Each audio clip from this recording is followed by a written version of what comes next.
Hi, I'm Andrea. Thanks for joining me for this 30-minute yoga practice. There are a couple of things for this practice that are usually suggestions, but I think you're going to really want to make sure you have them.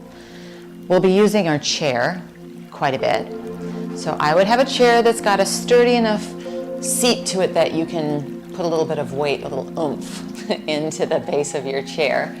The other thing is we're going to spend a fair amount of time on our hands and knees and kneeling. So I think a folded blanket or beach towel, the throw blanket from your couch will be fine, but I would say cushioning for this one. Also, always great to have a couple of blocks. If you've got thick books, that's going to do the trick. I happen to be standing on a yoga mat. If you don't have one, just find a place that's not too slippery, maybe a carpeted space. And then I think it's best if you face me. So imagine that the short edge of your mat is facing where I am so that you have the best eyeballs on what I'm up to. I'll move myself around so that you can see the postures most clearly. You don't have to worry about moving you. If you don't have a mat, just pretend. Have an imaginary mat facing me. And then let's start, as we often do, in our bedrock pose, our mountain pose, called Tadasana. Feet hip distance. Really use this moment to land, to stop, so that we can start. Let your mountain have a majesty of beautiful posture, a tiny little bit of suggestion of bend in your knees so we're not locked out anywhere. Notice your connection to the earth underneath your feet. Isn't it crazy that we're magnetized to the ground with gravity, not floating around? So feel that at the base of your mountain. Let the crown of your head feel like your mountain peak, extending to the heavens. And in between that, rotate your palms away from each other. Let that happen at the shoulder joint, so that there's an uplift of your heart. You're letting your shoulders relax out of your ears. You can think alignment of ears over, shoulders over, hips over, heels, and then gaze out at what I like to call your bright horizon. Once you've found that, let's climb into our breath. We breathe all the time, but this is where we sprinkle in some awareness of breath. If you can, breathe in and breathe out through your nose. Of course, it's fine to breathe through your mouth if that's necessary. Sometimes a stuffy nose is all it takes. Mostly what I'd like is for you to be aware of your breath, to make it as rich and deep on your inhale and complete and grounding and reassuring on your exhale as you can. And just 2 more moments here.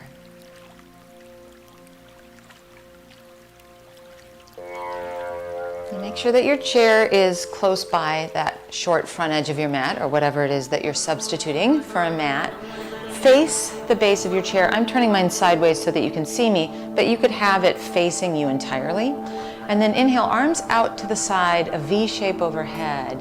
And then exhale, just float your arms alongside you. We'll do that twice more. Inhale, arms out and up, a V shape, thumbs to the sky. And then float your arms alongside you.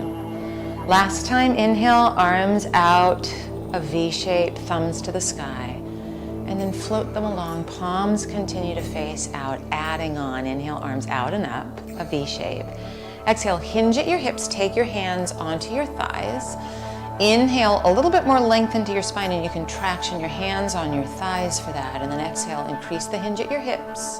Inhale, arms out and up, a V shape. And then float the arms along your side, palms face out. Inhale, arms out and up, a V shape. Exhale, hinge at your hips, take your hands to your thighs. Inhale your heart forward, pause here. Now, one very important thing is that we're not going to drop our head lower than our hips for this next part, and really for the whole next section. Hands to the base of your chair. Get a little oomph happening in your arms on the base of your chair and start to walk back. Everybody's distance will be a little bit different, so experiment in your own practice. Where is it that you feel oomph in your arms? Get a little bit more oomphy. And you can stand into your legs all at the same time. And like I said, head is not lower than your hips. Press into the base of your chair. Feel the muscles working, muscles turning on. Another place that muscles are turning on is your low belly is lifting towards your spine. It's called trunk stability. And then walk your feet back to our original position, hip distance.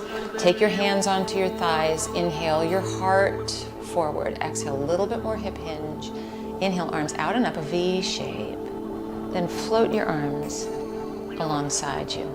We'll add that to our sun salutation. Inhale, arms out and up, thumbs to the sky, a V shape. Exhale, hinge at your hips, take your hands to your thighs.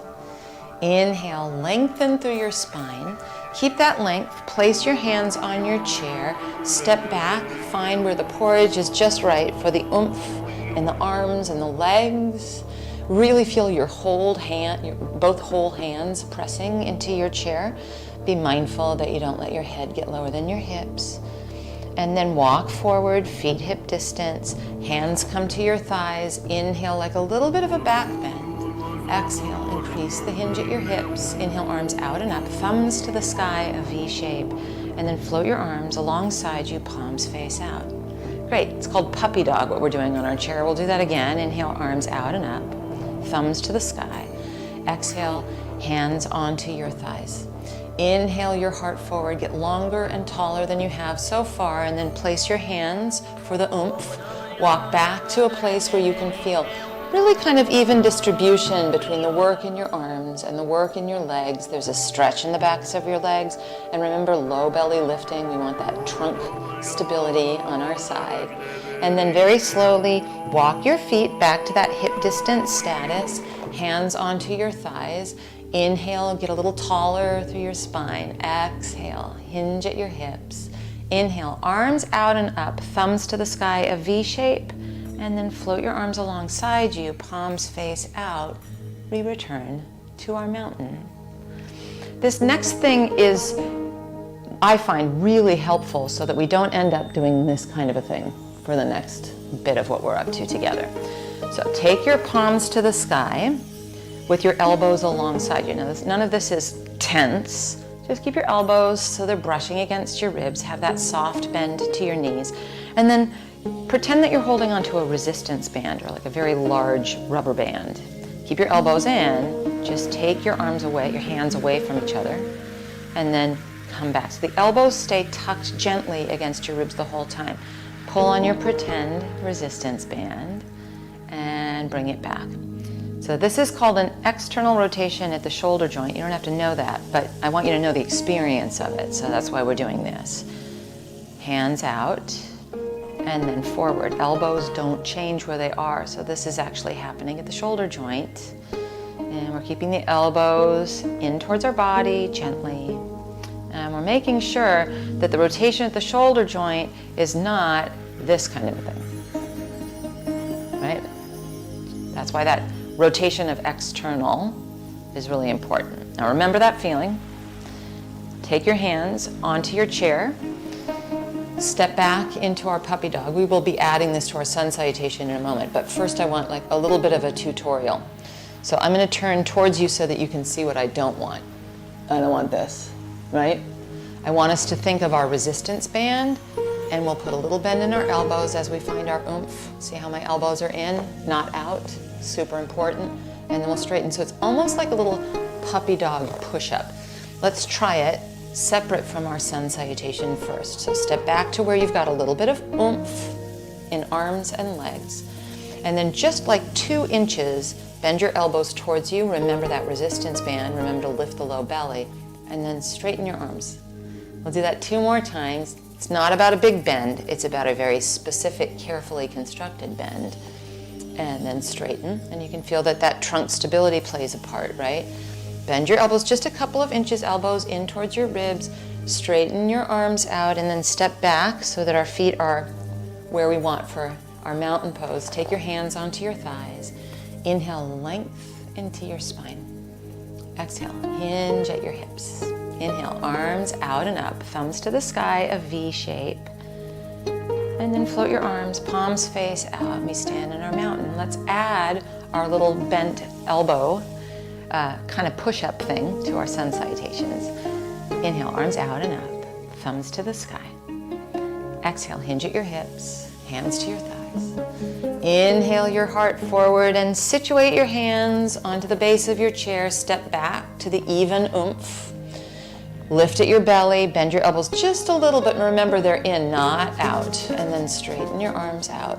Step your feet hip distance, hands to your thighs. Inhale your heart forward. Exhale, hinge at your hips, and then inhale, arms out and up, V shape, thumbs to the sky. Float your arms alongside you. Again, just like that. Inhale, arms out and up, V shape. Exhale, hinge at your hips, hands to your thighs. Inhale your heart forward. Take your hands onto the base of your chair. Step back to the even oomph spot. Lift in the low belly. Bend your elbows. Elbows are next to your ribs. It's just a couple of inches of bend. Straighten your arms out. And then step yourself hip distance closer to your chair, hands to your thighs. Inhale, heart extends. Exhale, hinge at your hips. Inhale, arms out and up, thumbs to the sky, and then float your arms alongside you. Great. Now the whole concept here is that we have to push up to get down. So we don't just collapse to the ground, and we'll do that to take ourselves to the ground. So hands on the base of your chair. Even if you don't usually use the chair to get down to the ground, humor me and do it with me today. So notice how we have to push the ground away and actually kind of use that bend that we just found in our elbows. This is called functional use. So anytime that you're getting down onto the ground and back up again, this is going to serve you. One knee, and then the other. We're still oomping the arms so that we can ease our way down from where we were. Now move your chair away. I will do the same so that you're able to see me. And I have a feeling this is a good time to introduce your folded blanket. We'll come kneeling. So kneeling on the blanket is a little bit more comfortable, I think, for most of us. And then what I'd like you to notice is what we just did on the chair is now happening on the ground. Your hands are fully expressed. That means you're really spread wide in your hands. And you've got shoulders over wrists. We're not too far forward. We're not too far back. Maybe your hands are an inch forward of your shoulders, but really we want to have a very careful alignment so that we can find the trunk stability that we did on our chair here on our hands and knees. Now step your right foot back with your toes curled under, like you're flirting with a plank position. Try to keep the even oomph in your arms and what's called root to rebound, which is really the push up to get down that we just found, even getting to the ground. So keep pushing up, like a push-up kind of feeling in your arms.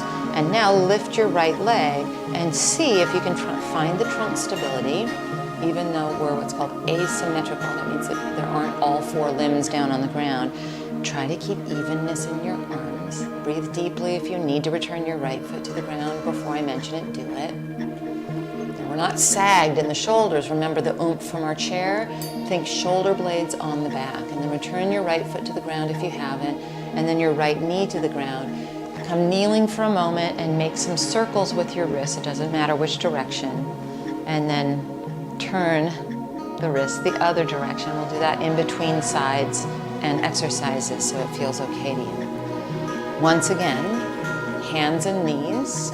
Spread your hands wide. Both toes curled under, I find, is most helpful also to the knee that remains on the ground. Now get the oomph in your arms that we found on our chair. Shoulder blades on the back. And now step your left foot back, flirting with a plank, and feeling as much evenness in your hands and in your breath as you can. Trunk stability is your low belly lifting. And now left leg lifts off the ground. And remember, if you want or need to put that foot back down on the ground or even not lift it, totally fine by me. Stay with it for a moment. Nerd out a little bit on the evenness in your hands and your breath. And then place that left foot down, left knee down, kneeling. We circle out our wrists. And then from kneeling, step your right foot forward and it becomes a lunge. Maybe you curl the left toes, thumbs to the sky, a V shape overhead. This is a root to rebound too. It just happens to be off of our arms, which is kind of a nice break, don't you think? But it's also to show you that the concept of that root to rebound, or what we're calling kind of a push-up to get down, is true of all sorts of things, not just on our arms. Now this is kind of a trick question. Bring your hands onto your hips and see if you can swoop right knee next to left. Interesting balance, right? Keep your hands on your hips and then just step left foot forward. Here we are in our lunge. Thumbs to the sky, a V shape. And see if you can find rooting down into your left heel and into those right toes a little bit and that shin carefully. And then remember what we found when we had our pretend resistance band. I know it looks a little different in our arms, but we're still not falling for this. We're in the majesty of our mountain. Hands on your hips, swoop, left knee next to right knee. Let's take a couple more twirls of our wrists because we're about to get back down on them. And then onto all fours. Just map out, keeping your hands spread wide. Find your trunk stability right away.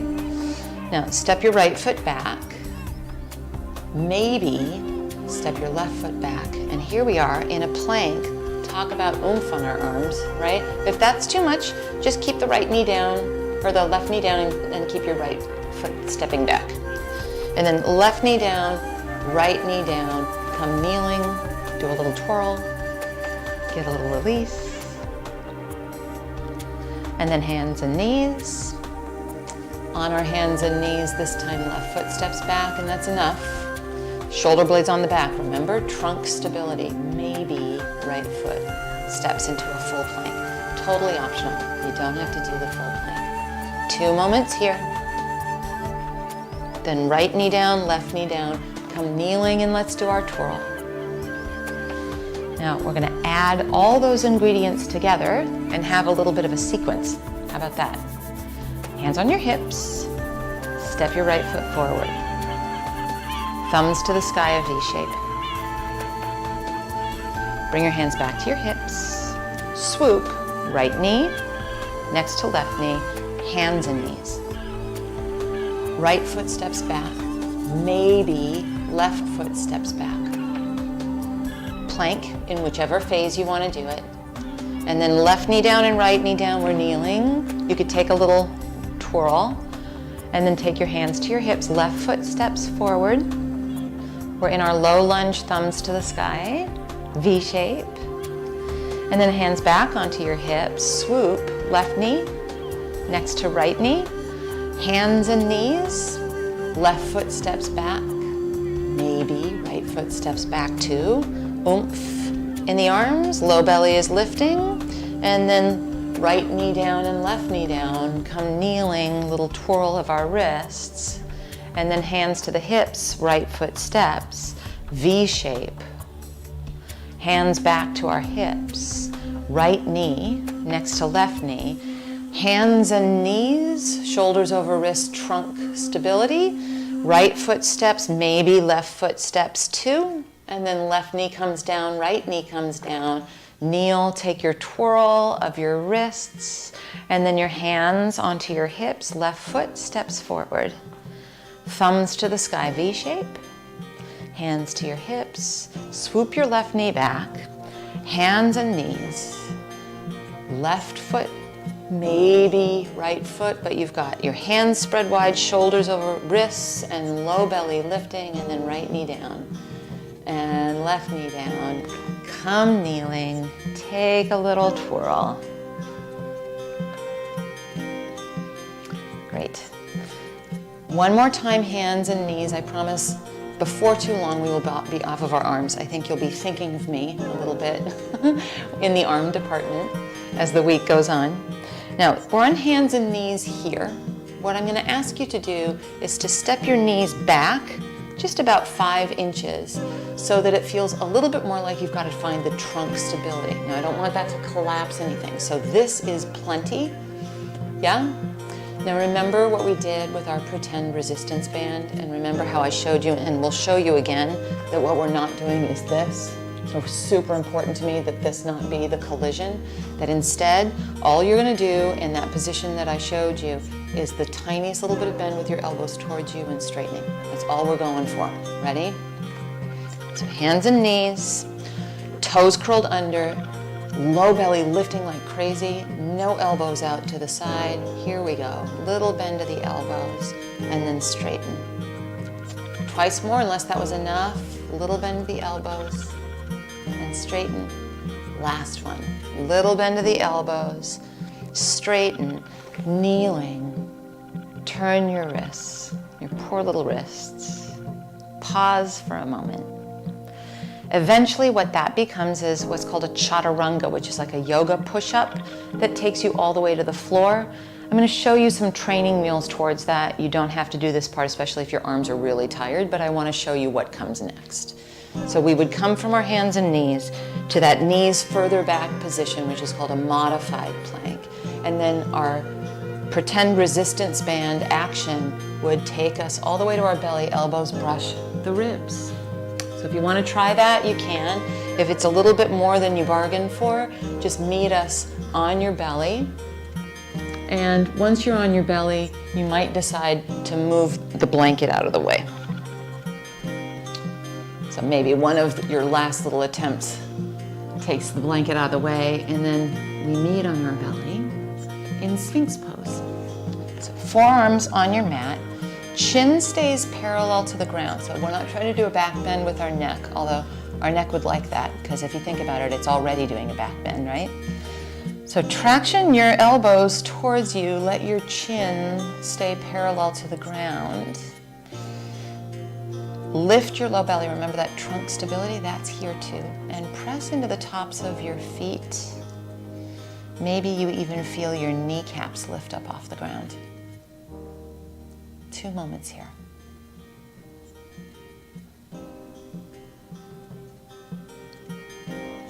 Now lower down and make a pillow with your hands. Rest your forehead onto your hands. I'm not going to do that because I will eat my microphone. Bend your elbows, or your knees. I'm having an anatomy moment. And then let your legs windshield wiper to the right and to the left. So bent knees, just easy breezy. Over to the right and over to the left. One more Sphinx, unless you've had enough. Forearms down, chin parallel to the ground. You're still seeing that bright horizon, aren't you? Traction your elbows towards you. Heart moves to the gateway of your arms. Really press into the tops of your feet. Maybe you feel your kneecaps come off the ground. Low belly lifts. 3 gentle but committed moments here.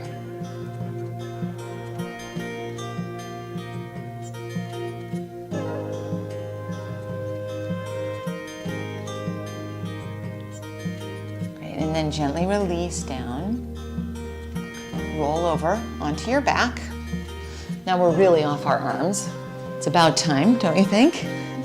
And when you're lying down, first let's take our windshield wiper here. So step your feet a little wider than hip distance, and then drop your knees over to the right and over to the left. Go slow, let it be sweet. It's like a little WD-40 for our hips before we do something that's a little bit more sustained, a more still hip opener.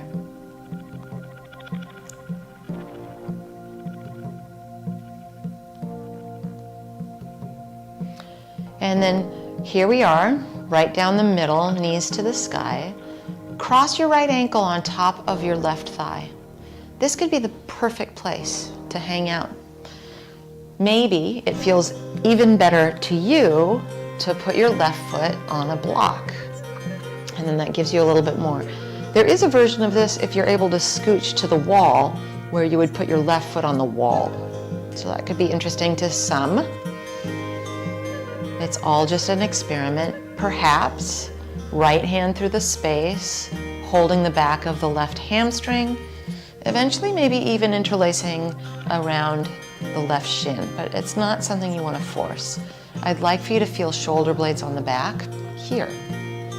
Even though we're lying on our back and it's different than our plank, It's still the same sensibility that we want to try to have for our shoulder blade area on our spine, which is what's called the thoracic spine. We don't want that to become overly rounded. It's kind of doing that anyway out of our habits as we go through time. So let's take this moment to find the majesty of our mountain, even lying down in a hip opener. Now I'm going to be quiet for a full minute, believe it or not. Just soak in the goodness.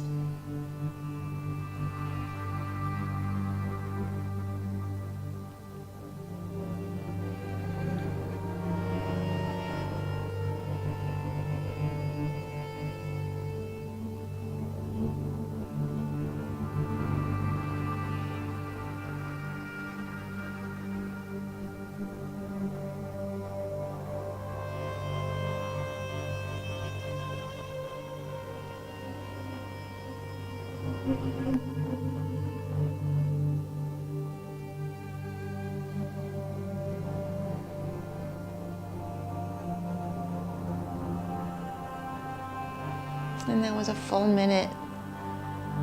Gently unlace your hands if that applies. Release your feet. If you've got a block underneath your left foot, just scooch it off to the side because we'll use it for the second side too. And then left ankle on top of right thigh. And then you do you, as the kids say. You can put that block underneath your right foot. Maybe you're at the wall and your right foot goes on the wall. Snuggle the shoulder blades on your back and just see if it makes sense to interlace around the shin or around the hamstring. Find a place where we can again be silent for a full minute.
That was a full minute. Unlace, gently release. Move any blocks off to the side. Step your feet as wide as your mat. Snuggle your shoulder blades underneath you. Knock your knees together and then just ever so gently lift your hips up so you make more space in your low back, and then lower your hips down. You can stay like this or one leg and then the other. Let your feet flop open. Final Shavasana meditation. Close, possibly cover your eyes. Let yourself let go.